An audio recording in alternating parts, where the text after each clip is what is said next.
자, 오늘 말씀 범위는 이사야서 65장, 빌립보서 3장 1절로 12절 말씀입니다.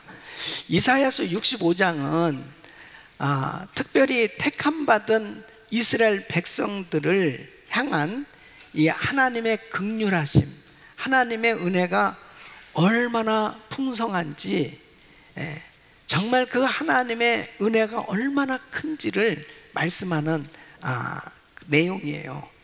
하나님은 자신을 구하지도 않고 자신을 찾지도 않는 그들에게 내가 여기 있다, 내가 여기 있다 하시면서 그들을 부르셨다는 거죠.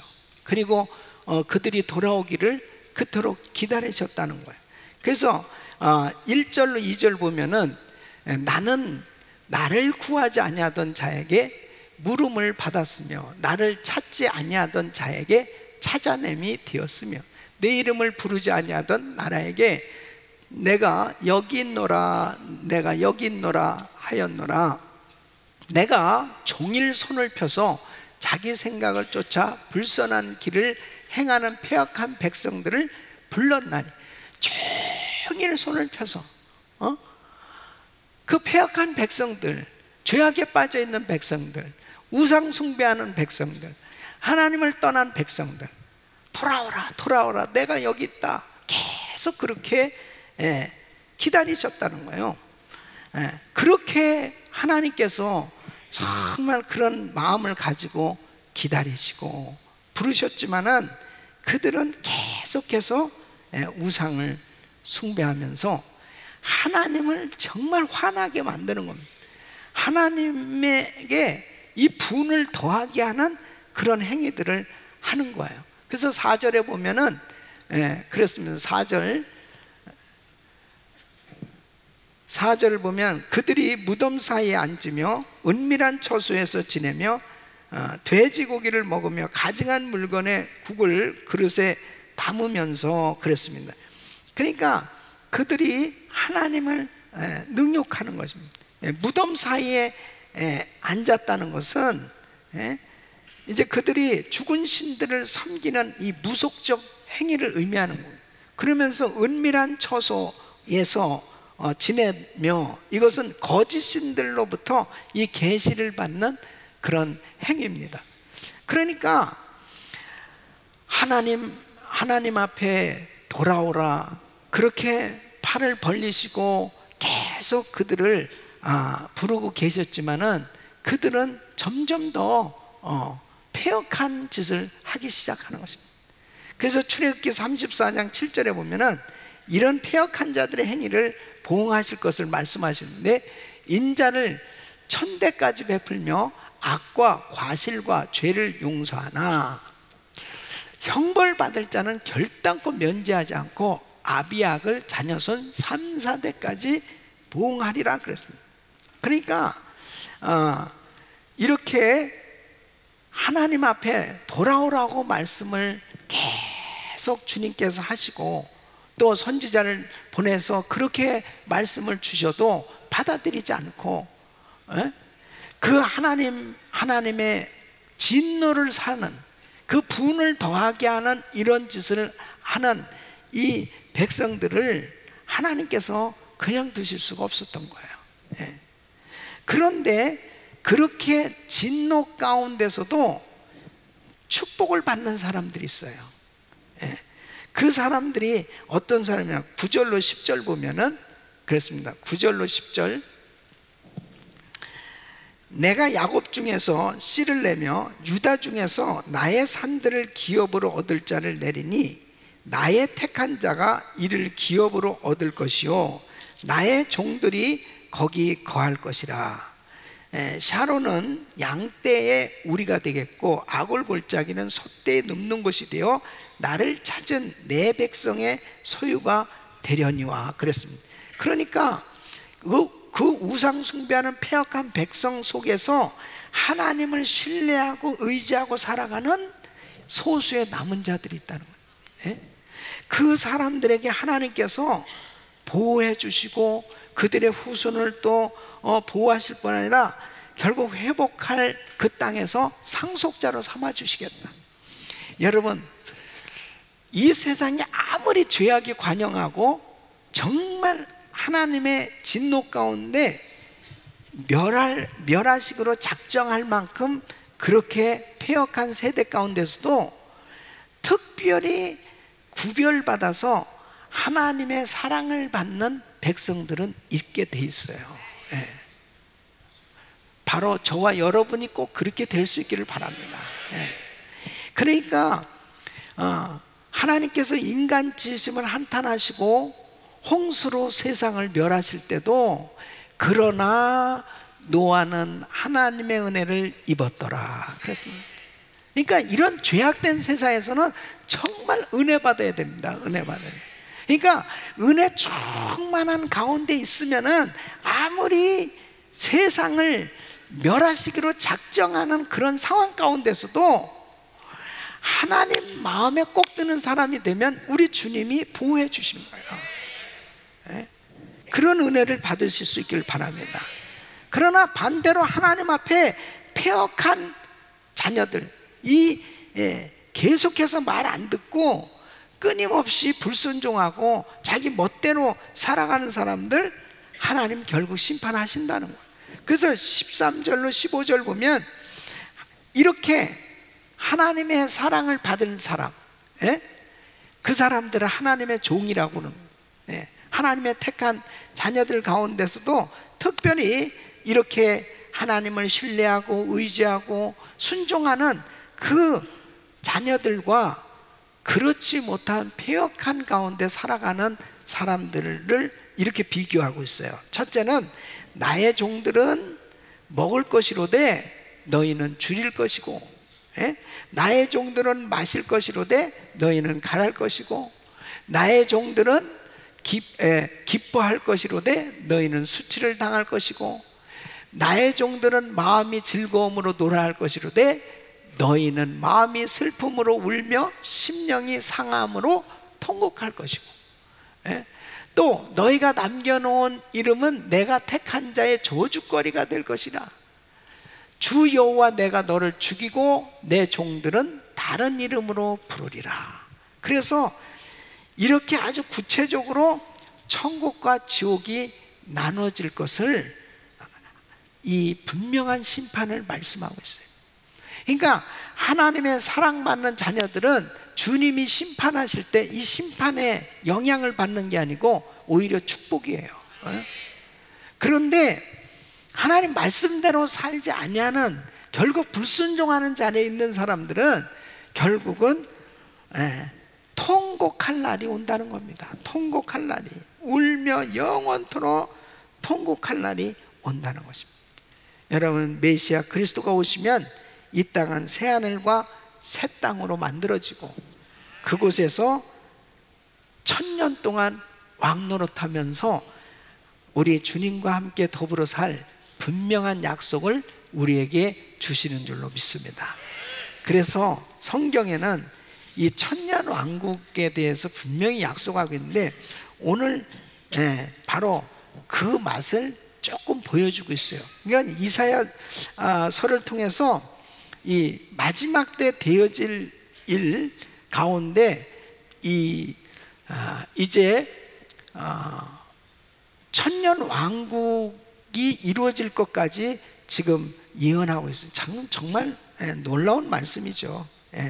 그럼 그 천년 왕국이 되면 어떻게 되냐? 첫째는 이전의 아픔과 고통은 기억나지 아니할 것이다. 그래서 17절로 19절 보면요, 그렇습니다. 보라, 내가 새하늘과 새 땅을 창조하나니 이전 것은 기억되거나 마음에 생각나지 아니할 것이라. 너희는 나의 창조하는 것을 인하여 영원히 기뻐하며 즐거워할지니라. 보라, 내가 예루살렘으로 즐거움을 창조하며 그 백성으로 기쁨을 삼고 내가 예루살렘을 즐거워하며 나의 백성을 기뻐하리니 우는 소리와 부르짖는 소리가 그 가운데서 다시는 들리지 아니할 것이며 그랬습니다. 그래서요, 오직 기쁨만 있게 된다는 거예요. 그러니까 여러분, 이전의 아픔과 고통을 기억하면은 기쁠 수가 없습니다. 사람이 이렇게 안 좋은 것이 자꾸 기억이 되면은 행복할 수가 없어요. 그런데 천년 왕국에 들어가면은 이전의 아픔, 상처, 고통, 기억도 안 난다는 거예요. 그리고 오직 기쁨만 있게 해주신다는 거예요. 할렐루야. 그러니까 우는 소리, 고통의 소리는 다시 들리지 않을 것이다. 그 요한계시록에도 똑같이 말씀하고, 계시록 21장 4절에 보면 모든 눈물을 그 눈에서 씻기심에 다시 사망이 없고 애통하는 것이나 곡하는 것이나 아픈 것이 다시 있지 아니하리니 처음 것들이 다 지나갔음이로라. 자, 둘째는 사람들이 건강하게 장수하게 된다는 것입니다. 그래서 20절 말씀을 보면 그렇습니다. 거기는 날수가 많지 못하여 죽는 유아와 수완이 차지 못한 노인이 다시는 없을 것이라. 곧 100세에 죽는 자가 아이게, 그러니까 100세 죽는 자가 아이랍니다. 아이. 100세 못 되어 죽는 자는 저주받은 것이니라. 그러니까 이 22절 보면 그렇습니다. 22절 보면은 내 백성의 수완이 나무의 수완과 같겠고 그랬습니다. 그러니까 얼마나 오래 사는 거예요. 무드셀라처럼 적어도 1000년 가까이 사는 거예요. 1000년. 그러니까 지금 뭐 그렇게 막 장수하려고 애를 써봐야 100년 아니에요. 그죠? 근데 이때가 되면 그냥 기본이 1000년이에요. 기본이 1000년이에요. 감동이 좀 덜 되는 것 같아요. 자, 셋째는 새하늘과 새 땅에서는 안전과 평화와 번영 속에서 하나님과 깊은 교제를 나누며 살게 될 것이다. 자, 21절로 25절 보면 그들이 가옥을 건축하고 그것에 거하겠고 포도원을 재배하고 열매를 먹을 것이며 그들의 건축한 데 타인이 거하지 아니할 것이며 그들의 재배한 것을 타인이 먹지 아니하리니 이는 내 백성의 수완이 나무의 수완과 같겠고 나의 택한 자가 그 손으로 일한 것을 길이 누릴 것이며 그들의 수고가 헛되지 않게 하고 그들의 생산한 것이 재난에 걸리지 아니하리니 그들은 여호와의 복된 자의 자손이요 그 소생도 그들과 함께 될 것임이라. 그들이 부르기 전에 내가 응답하였고 그들이 말을 마치기 전에 내가 들을 것이며. 그 다음에 25절은 우리 같이 한번 시작. 이리와 어린 양이 함께 먹을 것이며 사자와 소처럼 즙을 먹을 것이며 뱀은 흙으로 식물을 삼을 것이니 나의 성산에서는 해함도 없겠고 상함도 없으리라. 여호와의 말이니라. 아멘. 천년왕국의 모습입니다. 그러니까 이사야 선지자를 통해서요 천년왕국 때에 이루어질 것까지 이렇게 예언이 되어 있습니다. 근데 아직 우리에게도 이 예언은 이루어지지 않은 거잖아요. 반드시 이루어집니다.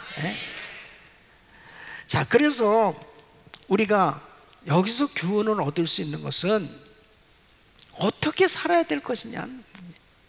바로 하나님은 이러한 계획 가운데 하나님의 자녀들을 부르고 계신 거예요. 종일 팔을 벌리시고 부르시고 계신다는 겁니다. 그런데 그 주님이 팔을 벌리시고 부르실 때 주님 앞에 달려가는 사람이 축복이죠. 그분 품에 안기는 사람이 축복이죠.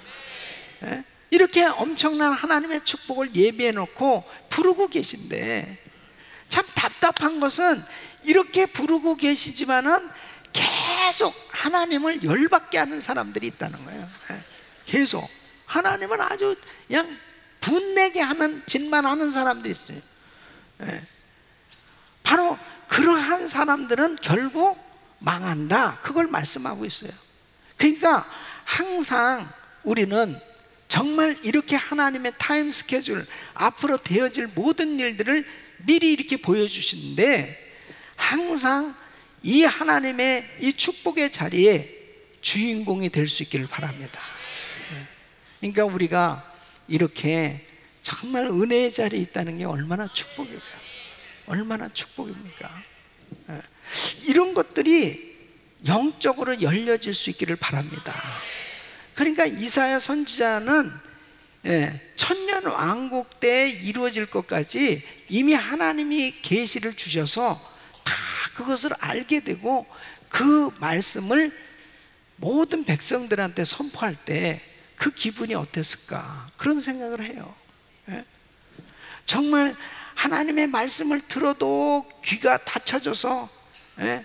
눈이 가려져서 그게 무슨 말인지도 이해하지 못하고 계속 우상 숭배하고 계속 타락하고 계속 부패하고 계속 불순종하는 그 백성들을 보면서 얼마나 안타까워했을까. 오늘날도 마찬가지입니다. 저는 제가 목회를 하면서 정말 하나님의 말씀이 이렇게 귀한 하나님의 말씀으로 하나님은 계속 종일 팔을 벌리시고 우리를 부르고 계신데, 그 주님의 그 말씀에 귀가 열려져서 그 말씀을 들을 수 있으면 살 텐데, 그 눈이 열려져서 그 하나님이 그 인자하시고 자비하시고 긍휼이 많으신 그 하나님께서 항상 우리를 회복시켜 주시고 우리에게 은혜 주시기 원하시는 그 하나님 앞에 나오면 살 텐데, 이런 마음이 얼마나 간절하고 안타까운지 이루말할 수가 없습니다. 여러분, 이번에 우리가 이게 새생명 축제를 하면서 우리 주변에 지금도 이 주님의 은혜를 제대로 이해하지 못한 사람들이 얼마나 많은지 모릅니다. 그냥 교회를 다닌다고 하면서도 전혀 하나님께서 이러한 약속을 주시고 이 약속을 받아들이면 놀라운 영적인 축복을 누리고 살 수 있는 이 복음을 깨닫지 못하고 사는 사람이 너무 많은 거예요. 전해야 됩니다. 전해야 됩니다. 또 뿐만 아니라 우리 교인들 가운데도 그래요. 교인들 가운데도 우리 교인들이 그렇게 많지만은 저는 한 사람 한 사람 어떻게 하면은 좀 영적인 사람이 좀 될까? 하나님 앞에 말씀을 자기 스스로 읽고 이 말씀 속에서 정말 하나님의 음성을 듣고, 그리고 하나님 앞에 그 말씀에 비추어서 회개할 줄 알고 주님 앞에 엎드려 기도할 줄 아는 이런 성숙한 크리스찬들이 되게 하여 주시옵소서. 좀 힘들면 하나님 앞에 나와서 기도할 수 있는 사람 되게 하여 주시옵소서. 그러니까 여러분 보세요. 여러분 가정교회에서 한번 성도들을 한번 보시라고. 여러분 주변 사람들 한번 보세요. 여러분들이 은혜 받은 만큼 하나님의 말씀이 깨달아졌을 때 그 깨달아진 말씀만큼 이웃이 깨닫지 못하고 살 때 얼마나 안타깝습니까? 그죠? 너무 안타깝죠. 그레이스 인카운터 좀 나와보세요. 주말 소양에 꼭 가보세요. 드레스데아스 좀 꼭 가보세요. 단기 선교 좀 꼭 한번 해보세요. 이렇게 중보기도 하는데 한번 나와보세요. 이렇게 본인들이 그런 은혜를 체험한 경우는 막 전해주고 싶은 거예요. 왜? 자기가 체험했으니까. 지금 이사야 선지자는 하나님의 이 놀라운 예언의 말씀을 받았을 때, 사도 요한도 마찬가지지만은 하나님의 말씀을 먼저 받은 사람들은요, 이게 사명이에요. 사명입니다. 하나님의 말씀을 먼저 깨닫게 된 것도 사명이에요. 그럼 우리 성도님들이 은혜를 받으셨다면 그게 사명이에요. 그게 사명입니다. 아무나 은혜를 그렇게 받는 게 아니더라고요. 믿음은 모든 자의 것이 아니라고 그랬어요.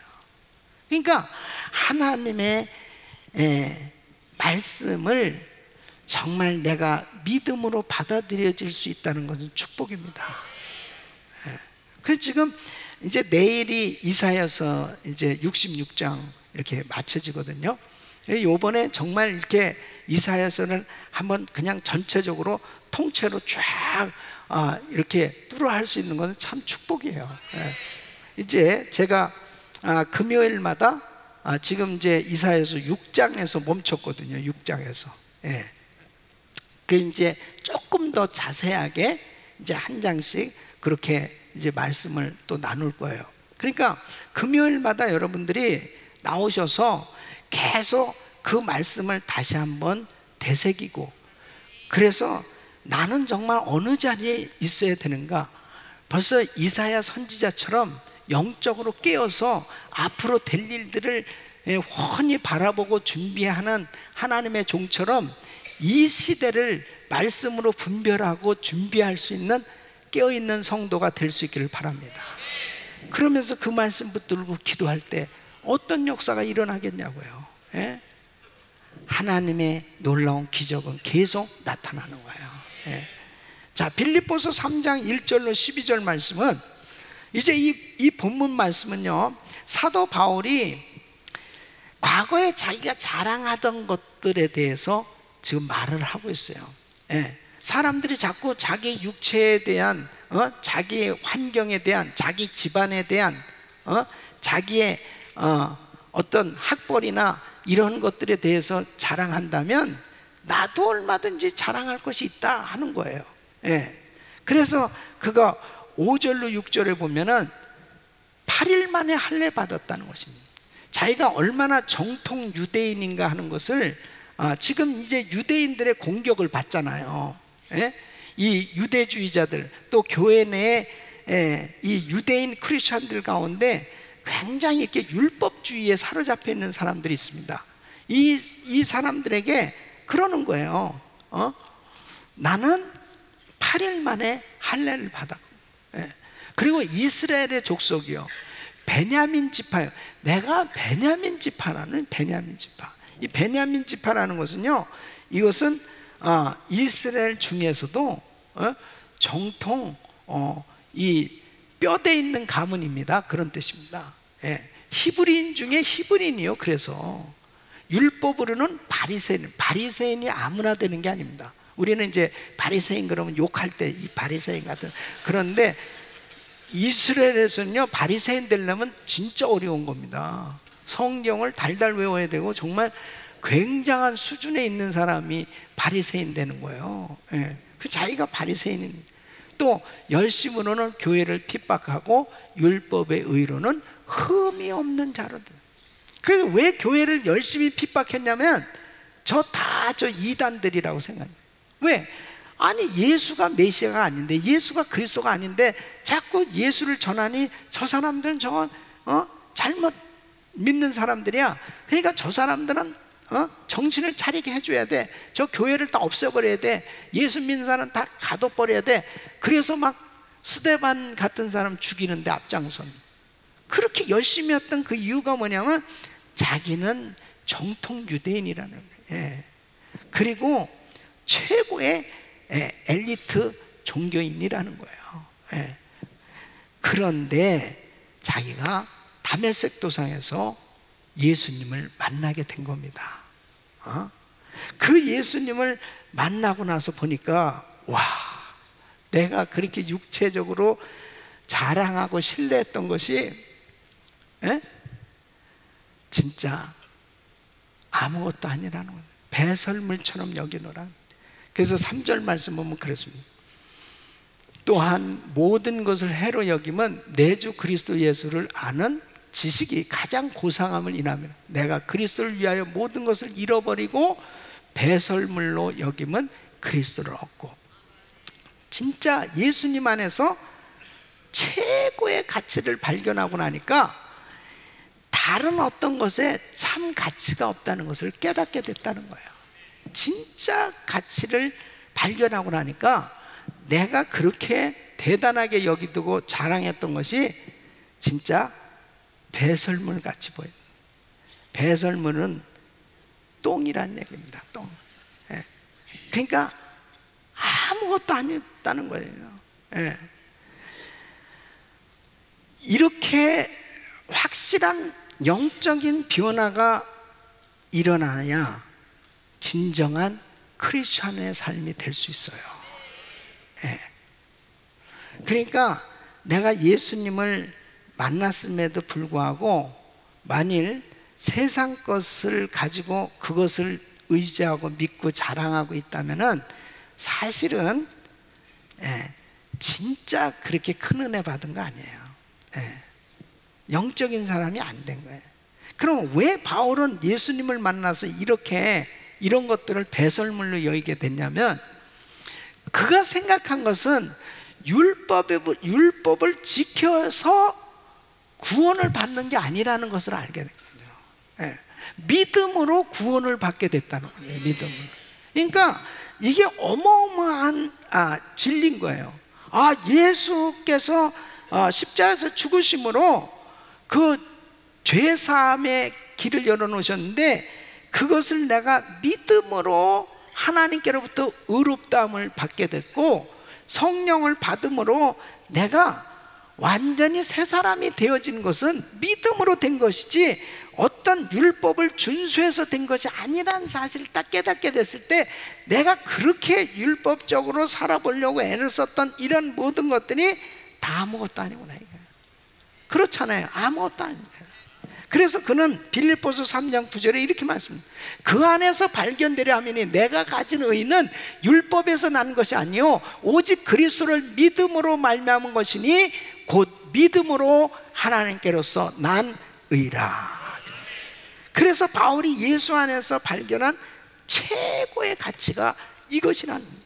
바울이 가진 인생의 유일한 목표는 예수 그리스도를 아는 것이다. 이것을 발견한 거예요. 그래서 그는 빌립보서 3장 10절로 11절 보면, 내가 그리스도와 그 부활의 권능과 그 고난의 참여함을 알려하여 그의 죽으심을 본받아 어찌하든지 죽은 자 가운데서 부활에 이르려 하노니, 예수님에 대해서 알 때 부활의 권능에 대해서 알기로 작정했다는 거예요. 그러니까 예수님 보니까 예수님 자신이 절대 고난을 피하지 아니하시고, 예수님께서 오히려 고난을 받고 십자가를 지심으로 인해서 부활의 영광을 체험하시고 구원의 길을 열어주셨습니다. 그래서 주님을 연구하면서 보니까, 주님은 부활의 영광을 체험하셨습니다. 그 부활의 영광을 체험하기 위해서는 고난을 당하고 십자가에서 죽지 않고서 이 부활의 영광을 체험할 길이 없는 거죠. 바로 신앙생활은 부활의 영광을 체험하는 삶이 돼야 되는 것입니다. 그러기 위해서 우리는 절대로 예수님 안에서 당하는 고난을 부끄럽게 여기지도 말아야 되고 피하지도 말아야 된다. 내가 정말 주님 때문에 당하는 고난은요, 반드시 우리 주님께서 부활의 영광을 우리에게 주시는 겁니다. 네? 그래서 바울은 이걸 깨달은 거예요. 내가 도달해야 될 목표가 있다는 거예요. 표대가 있다는 거예요. 그게 빌립보서 3장 12절만. 내가 이미 얻었다 함도 아니요 온전히 이루었다 함도 아닌 오직 내가 그리스도 예수께 잡힌 바 된 그것을 잡으려고 쫓아가노라. 예수님께 잡혀서 살고 싶다는 겁니다. 예수님의 포로, 예수님의 노예로 살고 싶습니다. 예? 그렇게 온전히 주님께 붙들려서 사는 이런 인생이 되겠다고 그는 표대를 정했다는 거예요. 여러분, 이런 삶이 되시기를 축원합니다. 축원합니다. 가장 보람 있는 삶은 주님으로부터 내가 평생 달려가야 될 것이 무엇인지 그 사명을 발견해야 되는 거예요. 네? 근데 바울은 그 사명을 발견한 겁니다. 내가 이제 앞으로 주님 만났는데 무엇을 위해서 내가 달려가야 되는가, 무엇을 위해 살아야 되는가, 이것을 발견한 거예요. 네? 그래서 사도행전 26장 16절로 18절 보면, 이제 주님 만나고 난 다음에 바울에게 이렇게 말씀하십니다. 일어나 네 발로 서라. 내가 네게 나타난 것은 곧 네가 나를 본 일과 장차 내가 네게 나타날 일에 너로 사환과 증인을 삼으려 함이니, 이스라엘과 이방인들에게서 내가 너를 구원하여 저희에게 보내어 그 눈을 뜨게 하여 어둠에서 빛으로 사단의 권세에서 하나님께로 돌아가게 하고 죄사함과 나를 믿어 거룩게 된 무리 가운데서 기업을 얻게 하리라 하더이다. 그래서 자기는 이제 이방인들에게 복음을 전하는 선교사로 이제 이 귀한 복음을 전하는 이 삶이 평생 내가 달려가야 될 길이다 하는 걸 깨달았다는 거예요. 여러분은 하나님께서 여러분에게 어떤 사명을 주셨다고 생각합니까? 예? 여러분이 하셔야 될 일은 뭘까요? 바울은 자기가 평생 달려가야 될, 해야 될 그 사명을 깨달았어요. 그러니까 행복한 겁니다. 바울은 자기가 감옥에 갇혀서도 돌에 맞고 뭐 그냥 매를 맞고 고난을 당하고 어려움을 당해도 자기가 해야 될 사명을 분명히 발견한 거예요. 그러니까 어디에서나 예수 전하는 게 자연스러운 거예요. 그게 불편함이 없어요. 그러면 우리들은 예수님께서 어떤 사명을 우리에게 주셨을까? 우리들은 그 분명한 사명을 발견해야 됩니다. 우리 성도님들은 무슨 일을 해도 바울과 마찬가지로 복음 전해야 돼요. 복음 전해야 됩니다. 여러분이 하는 일을 통해서 복음이 전해져야 돼요. 어떤 사업을 해도, 어떤 직장을 다니고, 내가 어떤 공부를 해도, 내가 무슨 일을 해도 복음 전해야 돼요. 복음. 그 일 때문에 여러분 그 사업을 주셨고, 여러분에게 그 직장을 주신 거예요. 여러분들에게 자녀를 허락해 주셨고, 가정을 허락해 주시고, 이렇게 교회를 허락하신, 교회에 주신 사명은 복음 전해야 되는 거예요. 그러니까 정말 이 사실을 깨닫고 나니까 바울은 주님께 붙잡혀서 정말 복음 전하며 사는 것, 이것이 가장 행복한 인생이라는 걸 알게 된 거예요. 그러니까 여러분 보세요. 우리 김충근 장로님 같은 경우도 대학 교수인데, 여러분 대학 교수가 얼마나 많아요. 미국에만 해도 우리 메이저 대학에 약 뭐 한 5천 명 이상 됩니다. 한인들 교수가. 근데요, 진짜 이분은 학교에서도 잘 가르치는 그 인정받는 교수였지만 계속 복음 전하는 일에 얼마나 헌신했는지 몰라요. 그냥 주말만 되면 계속 집회 다니고 복음 전하고 끊임없이. 그 다음에 지금도 그 젊은이들 이 양육하는 GLDI 프로그램 지금도 40일을 같이 학생들하고 같이 지내면서 지금 사역하고 계세요. 그러니까 보세요. 같은 교수인데도 어떤 사람은 그냥 교수직 내가 하는 거 그거 내가 먹고 살기 위해서 그냥 내 직업이야, 그냥 그걸로 그냥 끝나는 사람들이 있어요. 그런데 어떤 사람은 그 직분을 가지고 복음 전한단 말이에요. 복음 전. 어떤 게 낫겠어요? 여러분, 같은 미용사라도 어떤 미용사는 정말 그 미용사를 하나님께서 복음 전하라고 이런 이 기술을 나한테 허락해 주셨다. 그래가지고 그냥 기쁨이 충만한 거야. 오늘도 또 나한테 어떤 사람을 보내주실까? 오는 손님들이 전도 대상자가 됩니다. 머리를 감기면서도 안숙기도를 계속. 예수 믿으시죠? 믿으시죠? 말 안 듣면 탁탁 때려가면서. 그러면서 한 번 그런 분한테 걸리면 정신을 못 차려. 아멘 아멘 아멘 딱 이렇게 되는 거예요. 그러면서 팁을 받으면 그 팁을 딱 성교, 헌금 다 그렇게 해가지고 준비를 해가지고 이것은 아프리카로 보내야지, 이것은 어디로 보내야지, 이것은 이번에 어디로 가야지. 그러면서 그렇게 막 신나는 거예요. 그 다음에 또 단기 선교 가서 또 막 머리를 또 잘라주고 막 그러면서 나한테 하나님이 이런 좋은 직업을 주셔서 감사합니다 막 그러면서 그 사명을 깨닫게 되잖아요. 그러면 기쁨이 충만해집니다. 그리고 열매가 맺어져요. 그리고 보람이 있어요.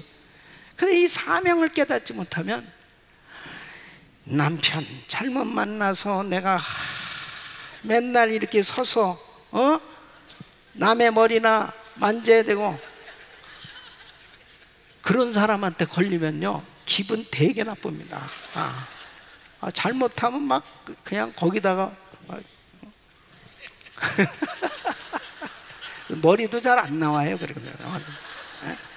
그리고 그냥 집에 와가지고 내 다리 주물러 빨리. 또 남편도 얼마나 구박을 받느냐. 야 40일 기도해. 뭘? 내가 하루 종일 서서 지금 일했는데 또 무슨 교회야 교회는. 그러고 자빠져 자는 거야. 똑같은 미용사인데 왜 이렇게 다릅니까? 어느 사람은 하루 종일 그렇게 하고 또 막 교회 와서 또 봉사하고 또 막 그냥 싱글벙글 막 또 신방 다니고 막 또 뭐 그렇게 다른 사람 또 챙긴다고 막 돌아다니고, 어느 사람은 너무 피곤해. 너무 힘들어. 너무 어려워. 그냥 주일에 한 번 나오는 것도 너무 어려워. 왜 그렇게 달라요? 사명이 그렇게 중요하단 말이에요. 사명이 그렇게 중요해요. 그러니까 우리 직장이 사역지가 돼야 되는 거예요. 내가 하는 일이, 그 직업이 사역지가 돼야 된다니까요. 내가 꼭 선교지만 가야지, 내가 선교사로 꼭 가야만 사역하는 게 아닙니다. 내가 일하는 그 일터가 사역지라니까요. 그곳이 바로 선교지요 사역지가 됐을 때 나를 통해서 이 복음이 전해지는 거예요. 복음이 전해. 그래서 우리 성도님들이 다 선교사가 돼야 됩니다. 참 우리 옆 사람이 선교사님 할렐루야 인사. 다 선교사님이십니다. 아멘. 자, 그러면 이제 빌립보서 3장 8절 우리 같이 읽겠습니다. 시작. 또한 모든 것을 해로 여기면 내 주 그리스도 예수를 아는 지식이 가장 고상함을 인하며 내가 그를 위하여 모든 것을 잃어버리고 배설물로 여기면 그리스도를 얻고. 자, 중요한 게요, 그리스도를 얻고 그리스도를 얻어야 돼요. 그리스도를 얻어야 성공하는 겁니다. 그리스도를 얻으면 다 되는 거예요. 그러니까 사도 바울은 이걸 깨닫는 거예요. 예수님 만나고 난 다음에 삶의 가치관이 온통 싹 바뀌어진 겁니다. 이 사도 바울은 정말 혁명적인 변화가 일어난 거예요. 기가 막히네. 야, 정말 놀랍다. 예수님 만나고 나서니까 이전에 자랑하면서 여겨졌던 그 모든 것들이, 아이고 이거 아무것도 아니네, 이거 아무것도 아니네. 자기의 그렇게 자랑하면서 여겨졌던 것을 배설물로 싹 내려놓고 버리니까 예수가 보여지는 겁니다. 예수가. 이걸 깨닫는 거예요. 이 감추어진 밭의 보화, 그 보화를 발견했을 때 가서 모든 걸 다 팔아서 이 밭을 사지 않겠냐는 거예요. 그 밭에 뭐가 있어요? 보화가 있으니까. 그러니까 우리 인생이 예수님 만나게 되면요, 다 얻은 거예요. 다 얻은 겁니다. 근데 이런 혁명적인 변화가 사람들에게 일어나야만 진정한 그리스도의 제자가 될 수 있어요. 바울에게는 이런 변화가 일어나요. 그러려면요, 우리가 가지고 있는 우리를 버려야 돼요. 그래야 얻을 수 있습니다. 이게 그 노숙자들 있잖아요. 노숙자들은 보따리를 꼭 하나씩 가지고 다녀요. 보따리가 꼭 있어요. 그 보따리를 안에 보면은 진짜 쓸 것도 다 쓰레기 같은 거예요. 쓰레기. 근데 보따리 잃어버리면 큰일 나네요. 보따리 계속. 내가 이 말씀을 묵상하는데 그 보따리가 생각나더라고요. 그거 아무것도 아닌 그 보따리, 막 쓰레기 같은 그 보따리를 그냥 끌어안고 지냅니다. 예? 그거 없으면 안 되는 줄 알고 그거 내려놓으면 새 것을 주시는데, 예? 여러분, 우리가 40일 기도회를 통해서 하나님 앞에 우리가 자랑하던 거 내려놓을 수 있길 바랍니다. 우리의 모든 교만도 내려놓고 우리가 그렇게 세상적으로 내가 그렇게 신앙생활 하는데 방해되어지는 그런 요소들이 있어요. 세상적인 즐거움이 있어요. 이런 것들 다 내려놓을 수 있기를 바랍니다. 그 내려놔야 예수를 얻을 수 있어요. 예수님 얻으면 놀라운 인생의 변화가 일어나는 거예요. 세상 것들이 다 분토같이 여겨지고 그런 것들이 다 내려지면 우리 주님께서 부어주시는 그 놀라운 은혜로 우리가 정말 기쁨이 충만한 위로부터 내리시는 그 놀라운 능력을 받고 승리하는 삶이 될 줄로 믿습니다.